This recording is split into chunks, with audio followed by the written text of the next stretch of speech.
makambo ezalaki nécessaire. C'est l'indépendance spirituelle. Tous ala spirituellement indépendant. Tout dépendre sur la spiritualité à Batouté.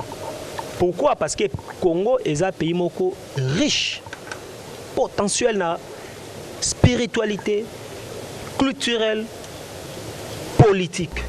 Ba erreur elle la réparer.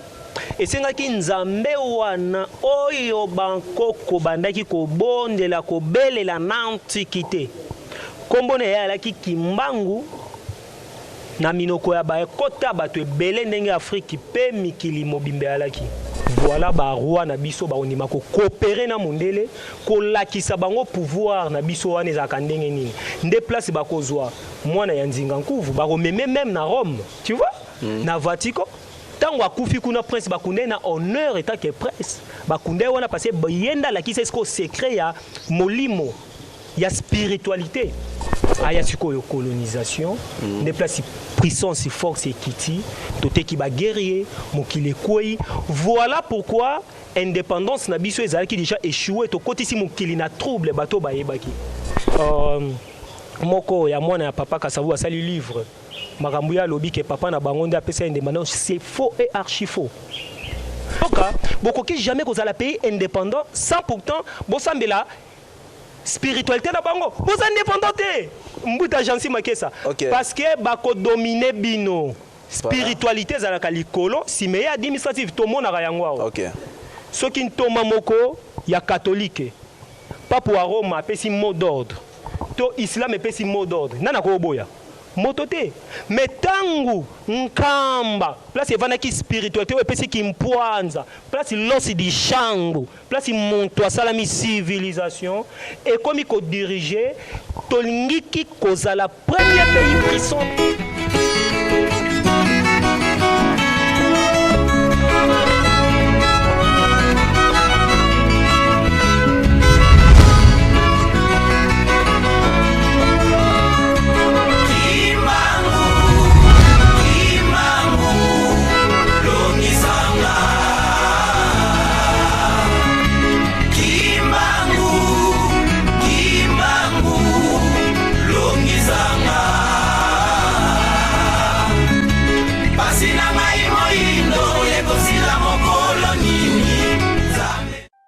Le 30 juin 1960, le Congo belge accède à l'indépendance sous le nom de République démocratique du Congo.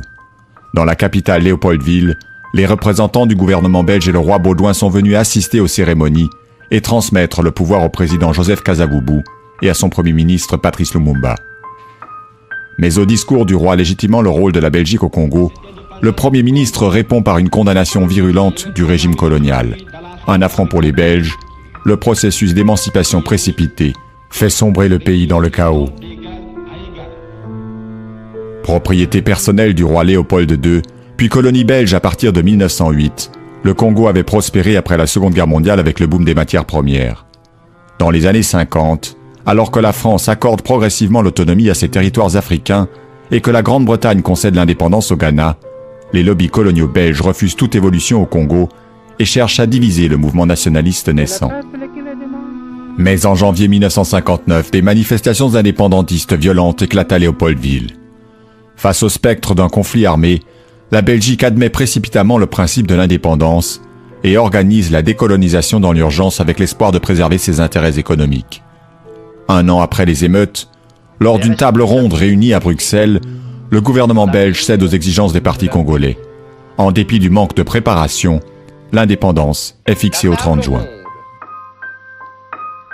Un mois avant la date fatidique, le mouvement national congolais dirigé par Patrice Lumumba remporte les élections législatives.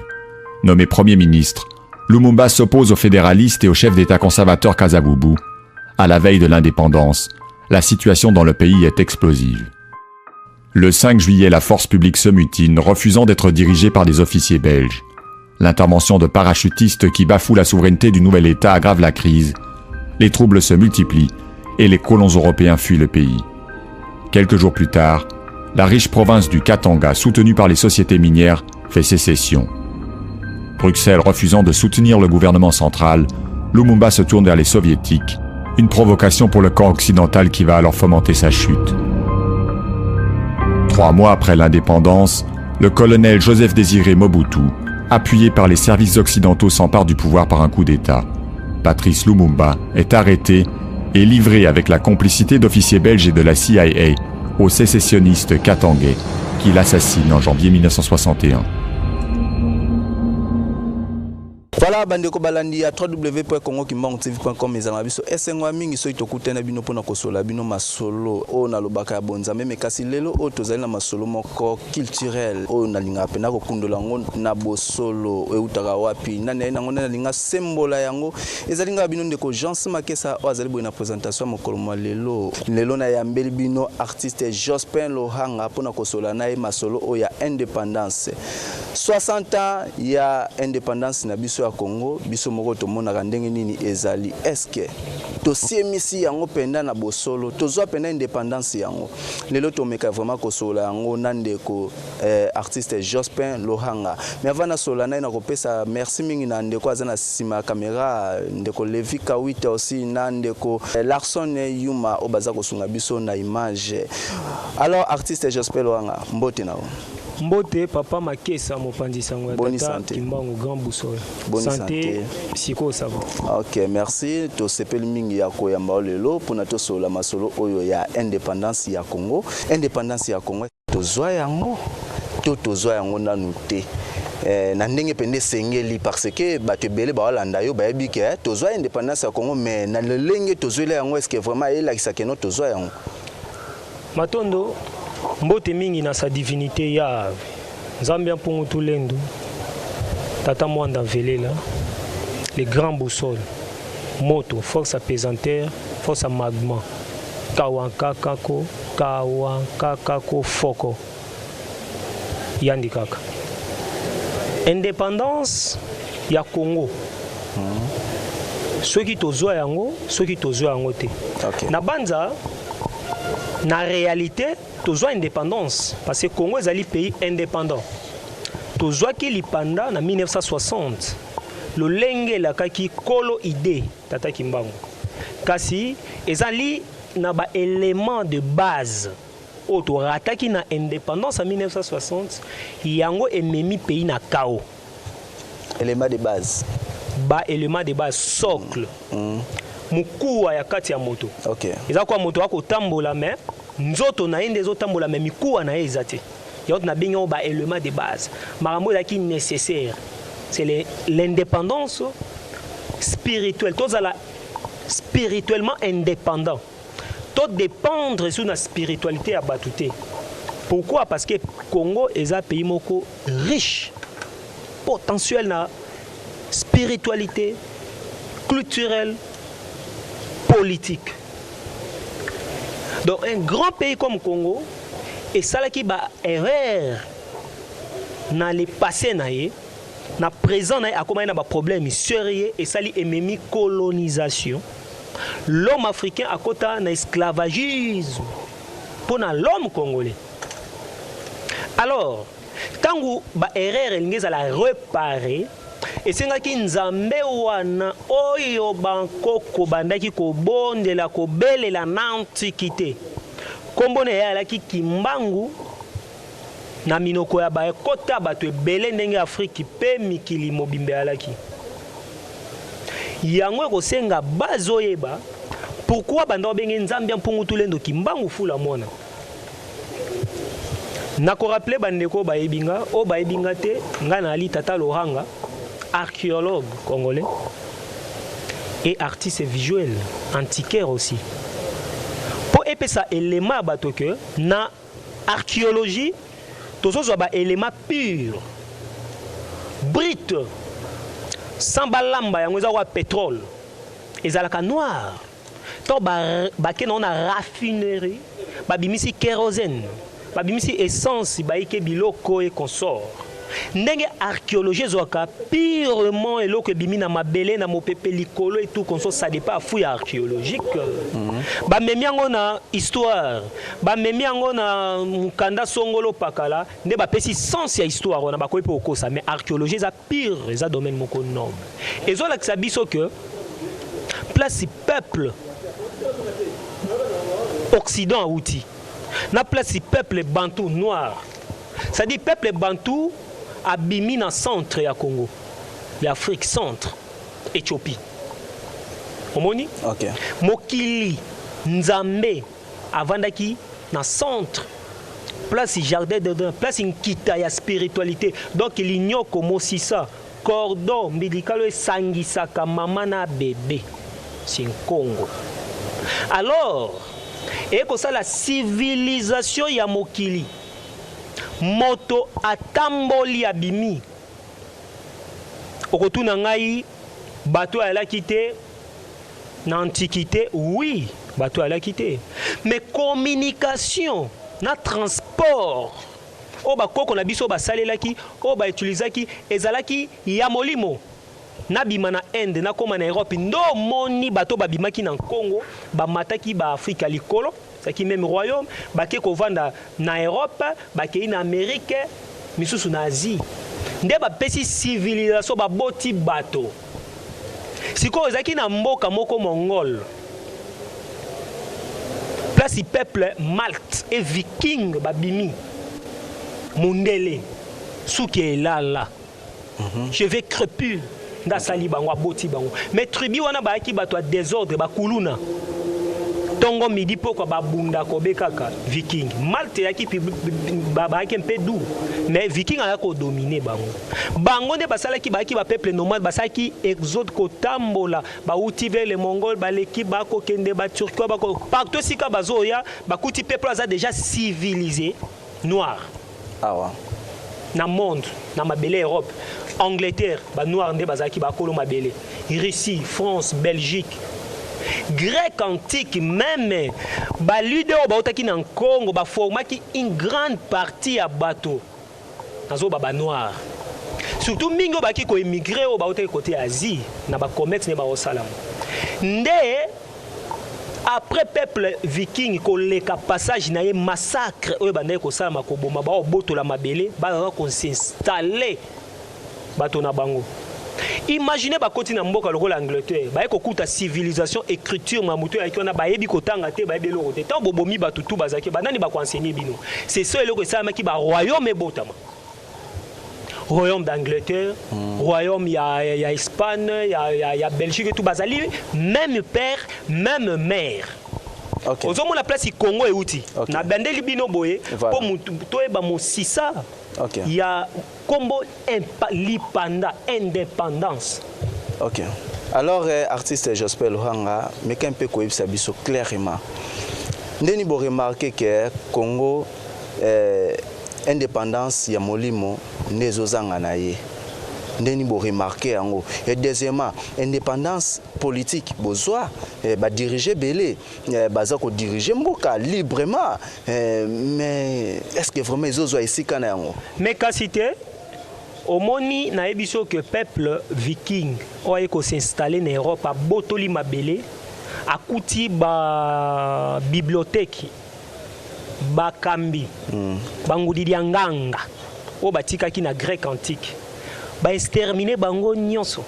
Moi moké o ba yekolaki ba komisiko ko utiliser ngo tango ba comprendre que civilisation siège ezali na centre Afrique ba yeko envahir des places au monisiko yo tokota na époque il y a changement ya temps donc bateau ba yekolaki te ba siéger na makambo zaki ya bango te.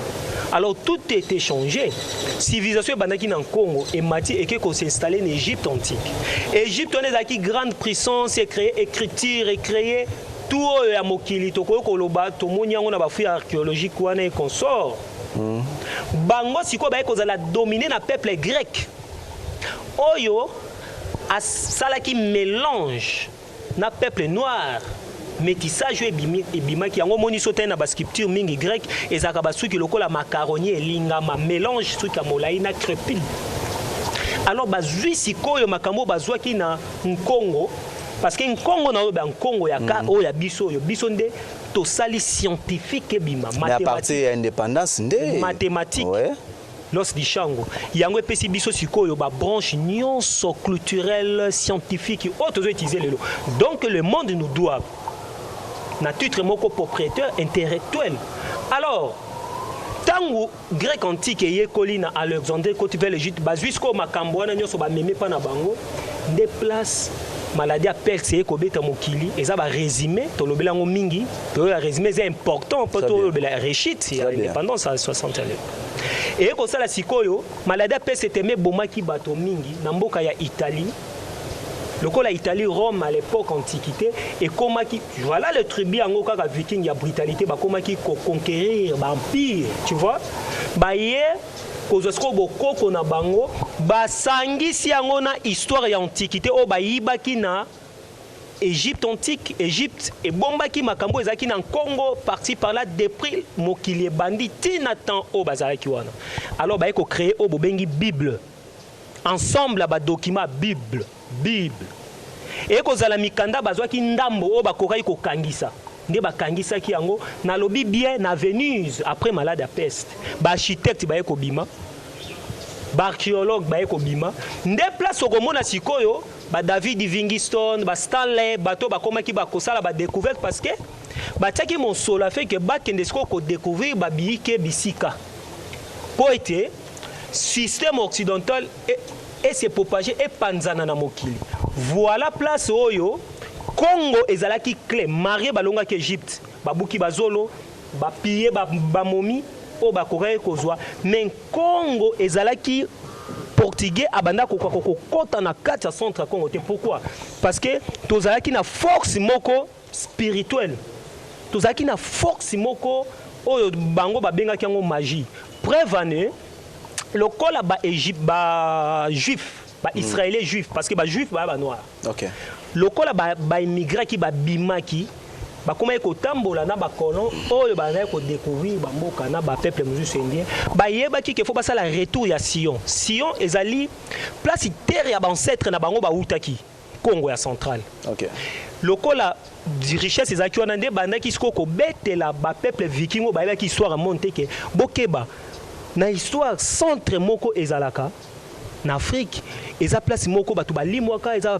place moko magique alors tous les occidentaux banaye ko banga ko kota na territoire ya Congo baye ko conquérir Congo na bastanle wana à peine voilà pourquoi tango bakozwa audience ya ko kota na Congo baye sikoyo ko coopérer parce que même na baguerre wana ndenge ezalaki soki portugais aye to ko bundana bango peuple Congo azaki na puissance tellement bateau ezawana na esprit na nguya ya tout ya transformation ezaki banda ko kozwa Congo te mais to ba koti na komikitisa na échange voilà ba roi na biso ba onima ko coopérer na mondele ko lakisa bango pouvoir na biso wana ezaka ndenge nini nde place ba kozwa mwana ya nzinga nkuvu ba komeme même na Rome tu vois na Vatican tango akufi kuna prince bakunde na honneur eta que prince bakunde wana parce que yenda la kisa esko secret ya molimo ya spiritualité pour l'homme blanc ko azwa accès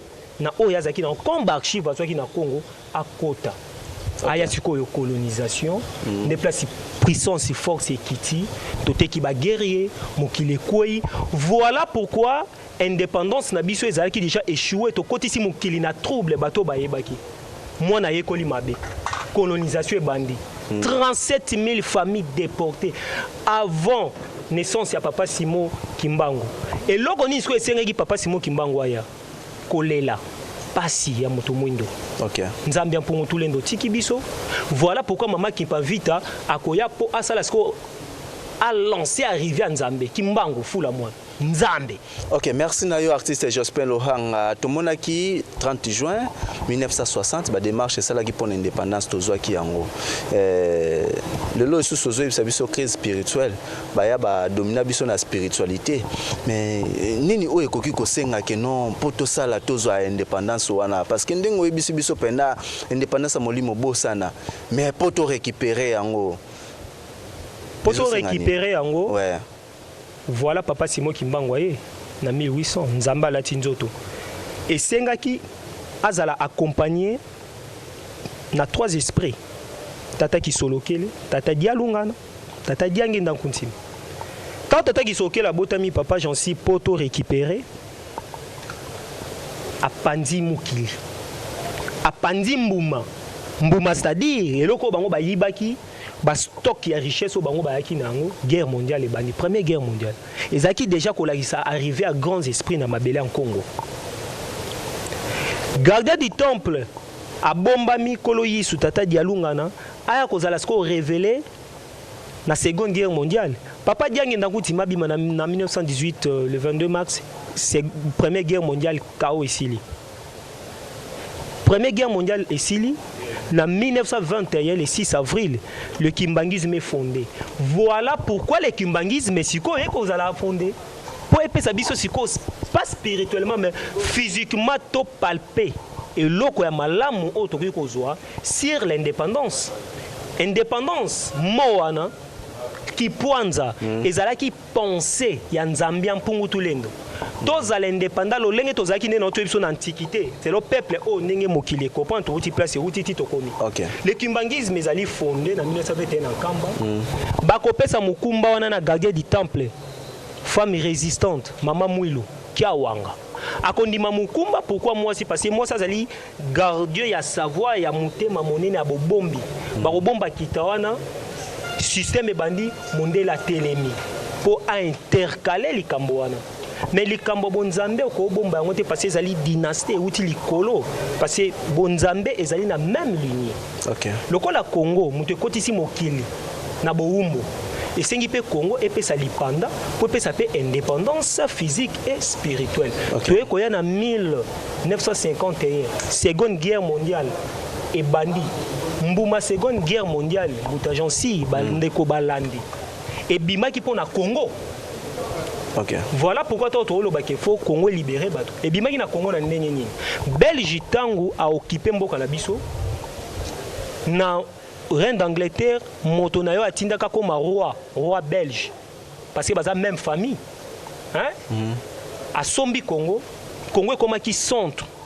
Mais bateau bayiki a Occident bayeba kité richesse nini o ezaki na Congo mais Belgique a profité ki na yango. Or diamant tous les richesses aux ala qui volaient au illustré bango ba image parce que grand boussole habito bomba tête. OK. To comme à chaque fois même bana au papa Simon Kimbango azo bongisa ba national lokaka ba ko loba ba vérité mususu parce que bazali enseigner dans Kamba. OK. Voilà les panda wana richesse wana Belgique a comme qui première puissance économique. Na ba or o ya yiba ki na Congo na ba diamant na ba objet d'art volé des ivoires et tout. Lokola ba navire ya Belgique et banaki ko kangama na libongo lisusu ya baike ba colonité selon ba secret na bango parce que et des protestants et des catholiques bazalaki ba Jean ya Léopold ba mbila donc moto moko te azalaki wana bien pona non ba missionnaire ba mbila te ba missionnaire bazalaki basali ya roi Léopold. Je suis un archéologue. Il faut repérer ça ba historien matière. Bien sûr, mais tu as vu une histoire exacte ba. Na lobi balataki nzamba me baki basala nzambe te. Ya on appelle ça discours à Léopold. Roi Léopold bibo mbokei kuna. Bayebi nzambe na bango nzambe ya mpungu tulendo kimbango fula mwana. Bayebi ko yibe amabe loi bango mutu basala. Kasi boko sa bango na mensonge, bo affaiblir bango na vérité. Voilà. Image Ali. Du roi Léopold II à l'arrivée des missionnaires au Congo belge, de voir des prêtres et pasteurs blancs dans cette patrie. Révérend Père, pasteurs et chers compatriotes, soyez les bienvenus dans notre grande patrie du Congo belge. La tâche qui vous est confiée de remplir est très délicate et demande beaucoup de tact. Prêtres et pasteurs, vous venez certes pour évangéliser. Mais cette évangélisation s'inspire de notre grand principe, avant tout, les intérêts de la métropole. Le but essentiel de votre mission n'est point d'apprendre aux Noirs à connaître Dieu. Ils le connaissent déjà depuis leurs ancêtres. Ils prient et se soumettent à Nzambi Mpunu, je sache, et aussi à Nzambi Mawezi. Ils savent que tuer, voler, coucher avec la femme d'autrui, calomnier, insulter est mauvais. Ayons le courage de l'avouer, vous ne venez pas de m'apprendre ce qu'ils savent déjà. Votre rôle est essentiellement de faciliter les administrateurs et les industriels, c'est-à-dire que vous interprétez l'évangile de la façon qui sert le mieux vos opinions. Pour ce faire, vous verrez en des richesses vous regorgent de leur sous-sol, afin d'éviter qu'ils s'y intéressent ou qu'ils nous fassent une concurrence meurtrière, rêvant un jour à nous déloger de cette terre, avant qu'on nous... Votre connaissance de l'Église vous permet de trouver des textes qui sont connus de la pauvreté. Par exemple, heureux les pauvres, car le royaume de Dieu leur appartient. Il est plus difficile pour un riche d'entrer au ciel qu'à un chameau de passer par le trou d'une aiguille, etc. Vous ferez donc tout pour que les nègres aient peur de se réjouir pour nous, les soutenir petit à petit pour qu'ils ne se révoltent jamais un jour. Les industriels et les administratifs seront obligés de se conformer à ce que je vous recommanderai, à vous prêtres et pasteurs blancs, de temps en temps, pour vous faire craindre, de peur de courir à la violence, injurier, battre. Il ne faudra pas que les nègres ripostent ou se nourrissent de vengeance. Pour cela, vous leur enseignerez par tous les moyens et vous insisterez pour qu'ils suivent l'exemple de tous les saints qui ont tendu les joues, qui ont pardonné les offenses, qui ont reçu les crachats et les insultes sans tressaillir. Il faudra les décourager et les détacher de tout ce qui pourrait leur donner le courage de nous affronter. Je songe ici spécialement à leurs nombreuses fétiches de guerre qu'ils prétendent ne point abandonner. Votre action doit porter essentiellement sur les jeunes, afin qu'ils n'hésitent point de nous saluer. Quand le commandement du Père est en contradiction avec celui des missionnaires, qui sont les pères spirituels de leurs âmes, vous insisterez particulièrement sur la soumission et l'obéissance, même aveugle. Cette vertu se pratique mieux quand il y a absence de critique. Apprendre aux élèves à croire et non à raisonner. Ce sont là, chers prêtres, pasteurs et compatriotes, quelques-uns des principes que vous appliquerez sans faille. Vous en trouverez beaucoup d'autres dans les livres et textes qui vous seront remis à la fin de cette séance. Vous verrez donc ce que je recommanderais à vous, prêtres et pasteurs blancs. Évangélisez les Noirs jusqu'à la moelle des os, afin qu'ils ne se révoltent jamais contre les injustices que vous leur ferez subir. Faites-leur réciter chaque jour « Heureux ceux qui pleurent, car le royaume des cieux leur appartient ». Convertissez les Noirs au moyen des chicottes. Gardez leurs femmes à la mission pendant 9 mois, afin qu'elles travaillent pour vous. Courtisez-les s'il le faut. Et exigez ensuite à ces convertis qu'ils offrent en signe de reconnaissance des bonnes viandes, poules, coqs et œufs, chaque fois que vous visitez leur village. Faites tout pour éviter que les Noirs ne deviennent riches. Pour ce faire, chantez-leur chaque jour qu'il est impossible à un homme riche d'entrer dans le royaume des cieux. Faites-leur payer une taxe chaque semaine à la messe de dimanche. Détournez cet argent prétendument destiné aux pauvres pour avoir des magasins importants là où vous êtes, paroisses, procures. Transformez vos missions ainsi en de gros centres commerciaux florissants et aidez légèrement les pauvres pour encourager d'autres blancs à investir régulièrement. Demandez aux Noirs de mourir de faim et vous autres vous mangerez 5 fois par jour. En plus, que vos ventres soient toujours pleins de bonnes choses et que vos bouches exhalent partout l'odeur des oignons.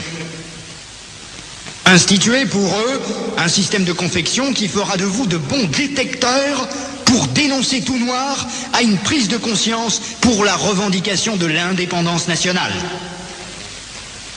Enseignez une doctrine que vous ne mettrez pas en pratique, et peut-être s'ils vous demandent pourquoi vous comportez-vous contrairement à ce que vous prêchez, répondez-leur, vous les Noirs, suivez ce que nous disons et non ce que nous faisons.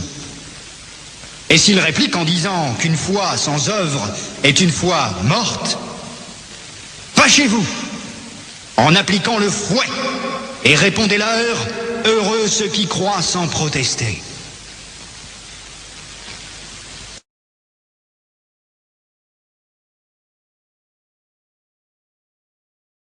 Dites-leur que les statuettes que vous gardez chez vous sont l'œuvre de Satan. Confisquez-les et allez remplir vos musées, ainsi que ceux de Ternérine au Vatican. Faites oublier aux Noirs leurs ancêtres, afin qu'ils adorent les vôtres. Ils ne les écouteront jamais, par exemple, les saintes, la Vierge Marie, Sainte Thérèse, Saint Martin. Faites-leur prier en les mettant à genoux comme punition et obligez-leur à réciter le chapelet 10 fois ou plus. Ne présentez jamais une chaise à un noir qui vient vous voir. Ne l'invitez jamais. Donnez-lui tout au plus une cigarette. Ne l'invitez jamais à manger avec vous, même s'il égorge pour vous une poule ou un coq, chaque fois que vous arrivez chez lui. Bref, lorsque vous aurez accompli tout cela, notre pays, la Belgique, sera très riche, et c'est plus tard seulement, lorsque les Noirs auront compris que nous essayerons de les aider pour l'amour de Dieu, car on ne réveille pas un chat qui dort. Je vous en remercie vivement, le roi des Belges, Léopold II. Sika, économie la loko ekomaki fort, ndomona ki siko Allemagne lokola ba eko envahir na ba juif. Hein? Culturellement, économiquement, Allemagne est quoi?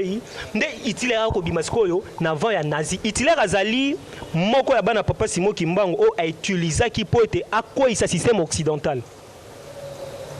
Parce que azaki juif et occident. OK. Juif, faux juif parce que mindele ba ka ba juif ité a mindele ba juif ba iba noir. Si katamo ya telema dit que ah ba c'est guerre mondiale pour esimba pour ozala na mbongo. Mais pas ça ko dombongo ya iba ba belge.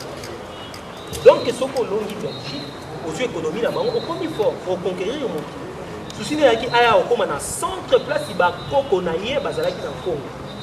Alors, nous avons les cas, nazis, allemands, et est-ce qu'on a envahi la Belgique? Voilà, bit il y a la Seconde Guerre mondiale, et ça qui prend en Congo.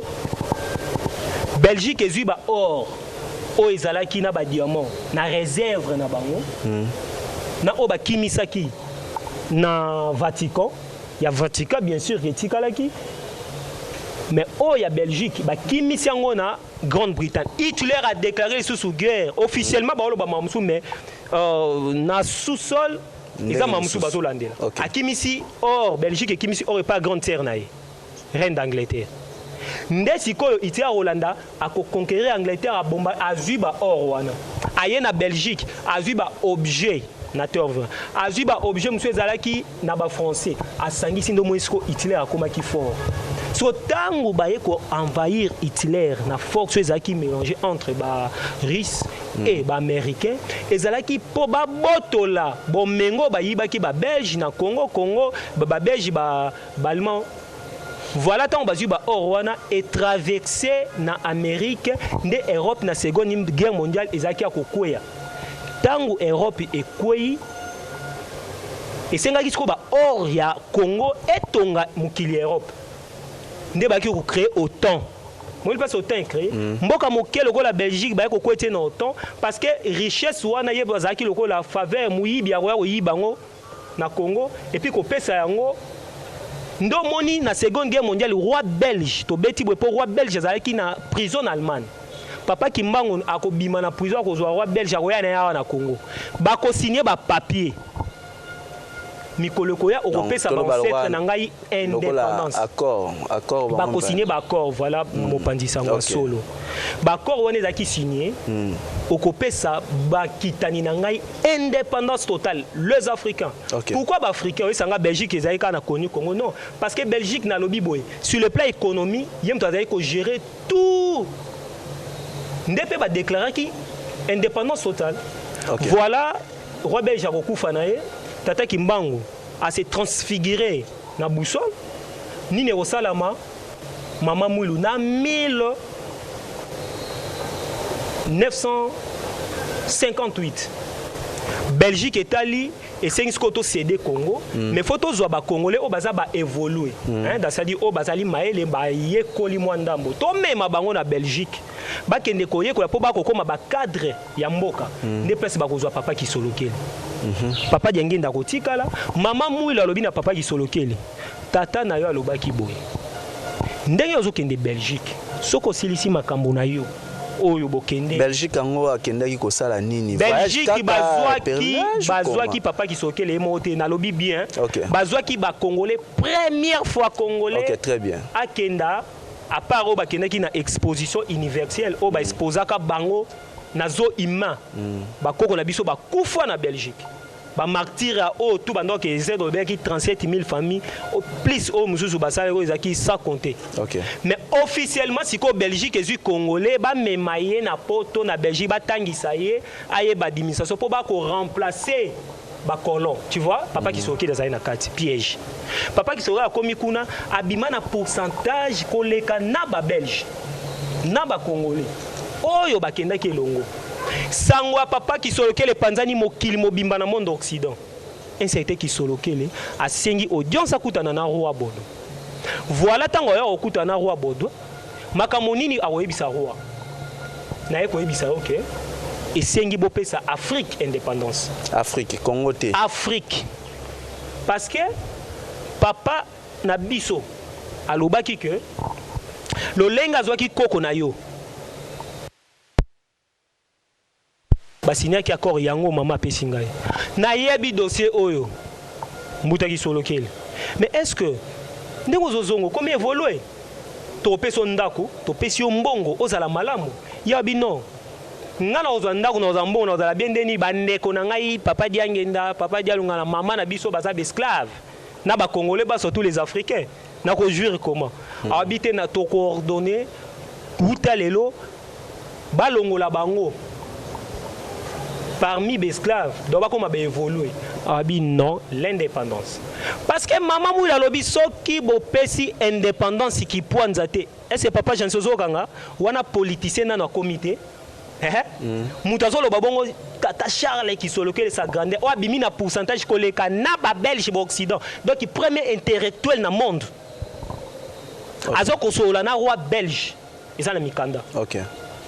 Résistant à maman moula yebisinga na biso boy soki bo pesi indépendance c'est papa qui mbango atikale ki ko yebisa ye que akosala na bino guerre, troisième guerre mondiale entre yena bo Occident. Voilà roi belge bango bi tata ki mbango za mystique anyokoli bakoko na biso na kovandi sa parlement zonga na pesi o maloba na ngai ke bokozwa lipanda alobi me lipanda tokozwa quand parce que ye alobi il faut ça na 1960 le 30 juin date pesama na tata kimbango et pesama wapi parenthèse muke mbanza sanda le 10 septembre tant tata kimbango a opesa lignée ndenge Afrique ko tambolama ndenge ba noir ba ko tambolama ndenge civilisation kozala. Mais date wana quelque part ils ba politiciens ne batu bakende ko proposer date wana ya le 30 juin. C'est papa Jansi nazo beta boye ba premier évoluer ba kiti Belgique ba landi ba Orlando ba sepela no za muto maele. Premier ba évoluer azo solo la na roi belge muto ali bosso qui soloke les Charles Lukelo. Ozo comprendre nga wana na no politicien salamité nazo yate. OK. Tata qui soke la kozwa avion na nsengo nyonso azongi. Tata diangenda atuni ndeni une place okendaki et simbi. Maman voilà roi lobi andimi kasi tokosa ndeni. Voilà place papa qui soke le kola azalaki na ntiela. Akozonga sikoyo abi tata kimbango alobaki luka ba ebotanga na bango bandeko na bino. Voilà place bakwa kozwa mbuta Gaston bakwa kozwa mbuta Arthur bakozo bambuta mususu wana mbuta Arthur nde bakotia sikoyo atambusa mouvement wana ya Bankongo abakote mouvement o esalamaki na d'abord. OK. À close. Bazalaki baleki parce sotali mbuta Arthur azamona ba 1923 bango tout bazalaki après mouvement le 6 avril 1921. Papa qui se voit ba petit na ye na pire esprit. Ndesi koyo tangu akolakisa bango lolenge mambo osalama akozonga lisusu poto. Ko solola tango ekomi presse ko ba kozwa ba politicien officiellement ba mema bango na mokili ya Belgique. Mais papa qui soki abana ko kuta na ya Ghana na ya ba pays bas sur Afrique pour na ko préparer bango sur le plan administratif et politique ya so solanga premier intellectuel yé mutaki na mbongo yé ba pesi enda ko na Gombe ba pesi ebo azo sala na oya zaki na yango mosolo ya ko sala commerce biki baye alors ye ko sala papa Jansi Makesa baye ko na table ronde mais avant ba kende na table ronde maman Mwilu a rappelé ki dana papa diangenda lokola ba solo la katangu train kangamaka na Kasangulu baye ki secret papa diangenda ko kende na banque à cause de 50 000 francs belge. Na 50 000 fois tiango na sac apesi papa qui soloke. Nde bakosenga avocat maître croquet français pour alobelasko au Congo. Avocat ko ya sololi a ki bango tout bazana na idée indépendance totale. Tango bakokoma na table ronde baosengi bango conscient. Nde papa qui soki la bimisi mbongo. Bazui 45 000 Belgique et puis 5 000 bapesi pourcentage à 10% de maître croquet. Maître croquet tango azui mbongo wana ba potissier congolais malali boso ba mona poto misu ba okima ba mbango ba olanda ba mbwa malali boso ba koma Belgique tout ba mimaki ba mbuta acture tout le monde. Nde place baki na table ronde papa qui soki muta kocha ki bango. Lumumba kutu azalaki surpris ya koyoka ba secret mususu politique tango akei atindi secrétaire na ye na nchela na fête papa kisokele akoko ka papa kisokele bino nyonso boza ba politicien ngani na otambusa bino ngana oza mokonzi te ngana likolo ya politique. Lumumba même pour kende Ghana bango mibale na papa Kasavubu mais ye papa Kasavubu azala intercalé lokola bimisaki déjà face na bako intercalé na système ya l'état belge nde Lumumba azwaki aksa kokenda ke komona mom na Ghana pesi vertige abani osala ba discours bato balandi na mouvement wana ozozo mona wana papa ki soloki le muta okulakisa bango tango bazongi Congo mindele batali babi soki to lâcher bango boye ba mo ndeke ba onde bazwe indépendance wana mais to bimasi le roi biso nde to pesi bonde roi bodo déplaçaki ayaki tango ayaki akende kotala ba état na bango c'est pas dire ayaki a libérer Lumumba ndenge bakangaki na bozongi ba proclamer date ya papa Simon Kimbangu oya ya lobaki 1960 cérémonie au salama mais makambo yo papa qui soloke ya papa diangene ba yebisaki mbuta Kasavubu totika lokuta na moni moko ya mwana ya papa Kasavubu asali livre makambo ya lobi ke papa na bango nde apesa indépendance c'est faux et archi faux.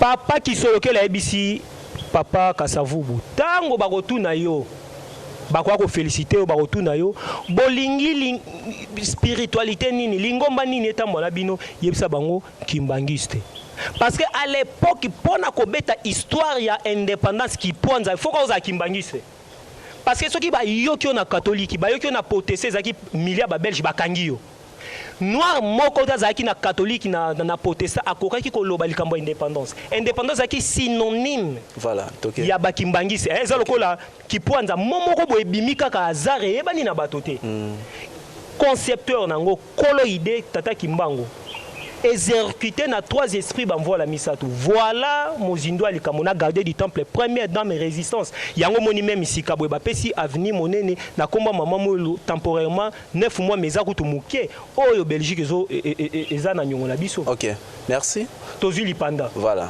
yango Lumumba salaki discours moko révoltant alobi non bopesi yango biso te parce que Kasavubu a ko chouesser ba papa tango batuni lingomba nini yoka lokola utaki na séminaire soki ko banga so bapesa ki kanyaka lolenge moka na ba potisa lelo hypocrisie l'ingratitude mboke obongata alobi to tala makambo na sima ati nzambe sima muto akitaki na séminaire muto azali même pas na 1 euro belge papa diange ndakuti masomba ki Congo voilà papa diange ndaleli papa qui soki abomoni na yebisa ki bato yo bato espoir te fallait tozwa indépendance tozwi kozwa kipwanza moko matériel to raté spirituel nzoka bokoki jamais kozala pays indépendant sans pourtant bosambela spiritualité na bango boza indépendant te mbuta jansi makesa parce que bako dominer bino spiritualité ezalaka likolo simeye administrative tomonaka yango awa soki ntoma moko ya catholique pape wa Rome apesi mot d'ordre to islam epesi mot d'ordre nana ko boya moto te mais tangu nkamba place evanaki spiritualité epesi kimpwanza place losi di chango place monto asalami civilisation et comme ko diriger tolingiki kozala premier pays puissant économique mondial administratif parce que bisonde bato to sali civilisation même administrative à mokili to détaillango merci na indépendance spirituelle merci na l'égoïsme toyo kanate l'ingratitude to sala pelo motembeli banda bazo ba aussi misate. Alors artiste Jospel Ohanga au telesibiso mamwe belé awa to pesi yo temps pour to comprendre indépendance wana na mozindo telesibiso ke l'église kimbangiste nda zali base wana yebisa na biso. Est-ce que makambo nyonso to lobi ezali archivé quelque part que le loto démontrer na monde que baibake l'indépendance ya Congo démarche nango ezalaki na église kimbangiste papa kimbango azalaki base na yango. Et deuxièmement poto siemisa minu na so na loba mbeli bo comprendre le 29 ba botola roi mbeli wana poto siemisa po mbeli ana sala ate poto siemisa mbeli wana ezo senga nini parce que le loto ebi que Lumumba yende père de l'indépendance Lumumba mais le loyo hôtel sabiso l'église kimbangiste oko répondre biso ni place wana tamuke parce que ba mo sina biso ngonga omoni tango lokuta evandi na mitu abato bato bakoma aligné aliénation oyo l'homme blanc a couvert ça même après l'indépendance l'enseignement na bango na religion na bango ezaki déjà loko et dominé moto lokuta et place à vérité. Bobeta na Google bino batutu bolandanga Arthur Pins Diomi Gaston Google ekoyebisa bino bazali banani eza archivé papa na ebisio boye na ebande na obaki na yambio na musée Loranga non tu as vu des archives très bien na tangeli oba musée Tervuren pona nini ngai na bandi ko déclarer retour à ba œuvre volée parce que na ebi ke na ba objet d'art ne place histoire sur le bombami. Si vous avez dit que balobi maman moulou première résistance femme ya liboso bakosi belge kosité ba yebi ba komi ko luka flatterie ezaku tuna pouvant te bandeko botangi Arthur Pinzi George Gaston Betty Charles Kisolokele bo mona biloko na tout au moins ndambo ya archive musutu ko tinda na mukuse zanini OK soucia mondele tango yoki bo bia tozui bango ndeto zasko dominer spirituellement to raté sikoyo kolo idée problème ezawa atiki na ye atiki ebonga na 1960 mabe bandi ti 2020 ekokisi 60 ans na 60 ans Congo ezawapi mbuta moko ekoloba rega papa jengenda lobi na parlement to senga ke lipandango pe mbango yango mugese membo so ba intellectuel bazala ki kala mais siko to komi ba université ba docteur ba to ndenge na ndenge ba pasteur ba réveiller biloko belé et envahir bazui le kimbangise oyo azana ba macture oyo yé mutaloba ki histoire wana na lobi boye on comme politicien à côté les malobakeur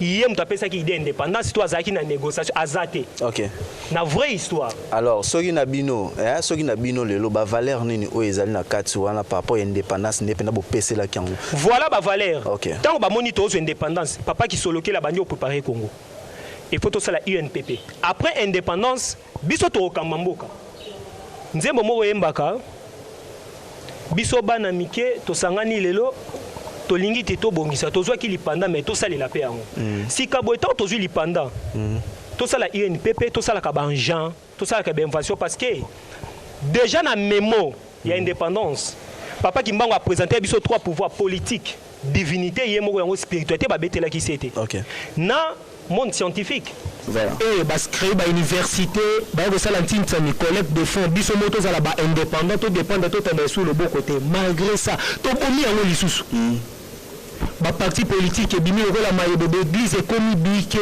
le côté komi et chose grave et Congolais so vana na plateau finga Simon Kimbango Kamba ma Kamba Kindoki boy yo Congolais yo politicien biso ba bimba père à démocratie ba père à combat ba boni Zaïre à l'époque ba côté opération turquoise ba ke ko immigrer na poto ba bi bango ba kolo mouvement combattant ba jeune ba botami ba na 19 ba 20 ba voilà place au dernier nerveux donc et comme la père à démocratie tout le monde wana auto tanga bazaki na sima mboka ezali na kao bakolo histoire misusu bavandi aotanga histoire o belge akomeli batonga mboka na mensonge te batonga mboka na vérité pour être génération ezoya baye ba kita solo voilà siko problème ezali papa Kimbango le baki na biso ba bamba biso mabanga papa diangenda mabanga ngo ezali ni to yebaki vérité mais to koti lokuta Congo ezaki premier pays puissant o epese économie ndenge na tu kotanga ya ba uranium ya banane tout ba autant de blé tout tangi komi ko luka même ko kende ko defa même kisi c'est-à-dire Congo comme affaibli parce que les politiciens congolais bayi congomani bazangi kondimba vérité à colo idéologie. So colo déjà baki mokolo tata ko ya azongi la makambo. Roi divin to ko vana ne bonga mona pese be banda ko mata ko jami beko. Voilà sikoyo pourquoi tata Kimbangu azui makambo à main tozana 2020. Azoto nga misé alina zongi sa siko histoire ya antiquité pour amener siko ko restaurer Congo enseignement fait changer. D'ailleurs, Binzambi, il faut corriger la c'est Bible bini, c'est Christ Aouti, et c'est ce qu'on retourne. Si il y a une solution de autres zones qu'on a connu ça wapi, et c'est une grande boussole à Zui pour être aligné sur les politiciens parce que politique il y a un peu ça ndingisa ya kokota na gestion ya mboka soki politique eza kolala constitution même ya mboka na biso eza esalame pas bapaya basalame pas mindele voilà enseignement pas mindele comment bozwa lipanda idée oyo ezalaki na yango bon oka na malamu yoke loko yo grand bisala abimisa sikoyo le bel biso ke indépendance tout il ministre a répondre ngai église kimbaniste aza na politique to apolitique et deuxièmement ce qui aza apolitique yende mutape sa indépendance mais ce qui aza apolitique comment on peut sa indépendance répondez-nous maman Mouilou tata Kisolokeli tata Kimbangu alobaki boye yo oko gérer politique tata diangenda kuntima molimo santo yo za molimo réincarnation ya tata Kimbangu yonde okobandisa libanga spiritualité to mona ki yango première chose spirituelle mona ya suka ezaki azarte tata Kisolo boye tata Kisolokeli asalaki etake politicien mais il fallait succéder etake administratif na 1960 alobi bazongisa spiritualité ya tata di angenda kutima etambwisa mboka bobomi yango atiki asali ba action oyo ya kosala etake homme d'affaires etake politicien pour la sabine ligne de conduite marquée bo BBC to BBC yango alobi siko tata ko ya ako généraliser trois esprits diangenda Kisolokeli dialungana kiangani bakomela mana ye tata Kimbangu kiangani yende mutu akolakisa biso ligne de conduite roi divin oyo akovanda na kiti ya bokonzi akodirige spirituellement akozala na nzoto tokomona ye kilongo lieu saint nkamba nsima mai ya mio 37 000 place assise temple kamba oyo ekomamaki Sion oyo filme moko bomonaki Gorille de montagne baya kozongisa ye roi Salomon nini ne monani na est oleke bakoma Zaïre à l'époque ezalaki na bane 1998 mais bango bakomi Congo annonçait déjà arrivé à changement en Congo parce que Mundela yebini na ki koluka peuple tiade o bakima ba jour bomona mai ekomiko kitabo kende bo kima baki ko kima bakote na 1996 ba envoyé de ces bakoti tozo kende na guerre ya mai ya eau potable guerre ya mabele effective ya womoni papa Simon Kimbangu lokola vandi akomo pesa ordi liboso tolona to bokola to tonga mise to longola bokosi to tia vérité to changer mboka yesi ko azui makambo. Parce que l'église Kimbangu, c'est ça, la hiérarchie du monde, politique, divinité, on va donner ça, divinité boussole, na scientifique, tout le monde m'a donné, on doutait la honte, tout le monde a art Kimbangu, on doutait la honte, tout le monde dit que l'os du champ de bandaki. Il y a un peu de ça, l'élection, c'est mieux, non? Voilà, l'élection, c'est les alliés mafia. Tata Simon Kimbangu appelle ça la moto nyoso. Soki oye oza mwana aza pona batu nyoso bakimbangiso baola nanga le kimbangisme eza pona batu vert et blanc. Non. Le kimbangisme eza idéologie, tous les Africains sont des kimbangistes. Pourquoi? Parce que quand on a bango naissance nzambe Dieu noir. Pas racisme parce que moto munu la uti de copier sa place monde la utiliser surtout to bandete TV ronga. Alors mafia moto batie pa tatoleka salela o tatatingiye ya leka nyaka lokola Kimbangu azaka na ndeko te na camarade te na moto te nda sali changement sur le plan physique pour que atia ordre parce que celui batie un individu akoluka asomba te x asomba le pango na ma campagne ba ko pese kanyaka butu lokuta na politique oyo mona tata modima vana kosi mazolo baké Congo zaki ba ko bete sort ya papier à imprimer na Belgique mais ce qui tata Simon Kimbangu a été à gérer moto tout le monde est-ce qu'on lumière na 2020 tokenda poto musée ezala inauguré l'indépendance spirituelle même non alongwa l'homme opprimé aliénation longwa tokochanger constitution mboka tokotia makambo ya bokoko na biso tokotambola na antiquité seulement vision ya kolo indépendance. Voilà place mokili okokenda. Félicitations na mbuta na biso oyo bango batie pamba te amema otambo ya selo sa divinité ndenge eleka lobaka wa kaka kofoko mosusu te. Merci à l'artiste Jospin Lohanga, 60e année ya anniversaire indépendance ozomona ndeni matanga to ndenge ni parle vraiment répondre à 30 secondes par rapport au ndenge toyebi mpona eloko eza indépendance fait tozwango na kilo tozwango na valeur parce que bakoko ya biso basufaka lelo ntango tozwi mosoni il faut totia yango mpe na oyo esika okoki répondre ni place wana 30 secondes kaka. Échec total. Matanga mawe échec bokobuaka yango babwaki bokonzi. Échec total. Première fois na monde hiérarchie ya mboka bato bakotambwisa bayi kongomani baosala baerreur politique totikala komona yango jamais.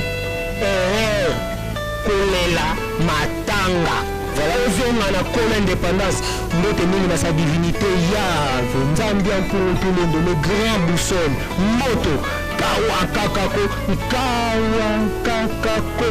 foko ndenge nzambi parce que nzambe badisitaka na ye te aka na moto te na ndeko te aka na droiture papa simoki mbango kianga ni boussole ya gaya foko. Merci na yo artiste Jospin Lohanga na masolo oyo tozalaki nango ya 60e année ya indépendance ya Congo bo comprendre ndenge nini masolo yango eutaki lelo toprouve yango na bino bandeko po ke bo comprendre un peu valeur ya likambo oyo tozali na yango soki totie nzambe liboso te tokozala kaka beboye ezalaki na bino ndeko Jean Simakesa azalaki bo na présentation mokolo na lelo napesi bino merci ya mingi nayebisaka bino tolinga mboka oyo Congo lokolo elamba na ngonga oyo lelo soki olingi Congo lokolo elamba te tala kaka nde tobanda kobelela yo moto aliboma to oza nani yango mpe tolobi ete ebeli na émission le savoir lokolo elamba mpo soki oboyi yango bakobelela yo. Merci na bino bozalaki wana ebele na tous les 5 continents bandeko ya okatanga bandeko ya bini ya bino nyonso tu na baye oyo balingaka nzambe na baye baboyaka na bango nzambe boyebi place nini oyo bino bokokende. Merci encore na grand boussole sa divinité yave papa ki mankianga ni mopemi ici cerveau de l'univers oyo na moto oyo ya bomaka yango oyo na makelele ye akitisaka yango parce que ok soki nyonso ete tokutaka na biso na bino na émission le savoir. Ciao.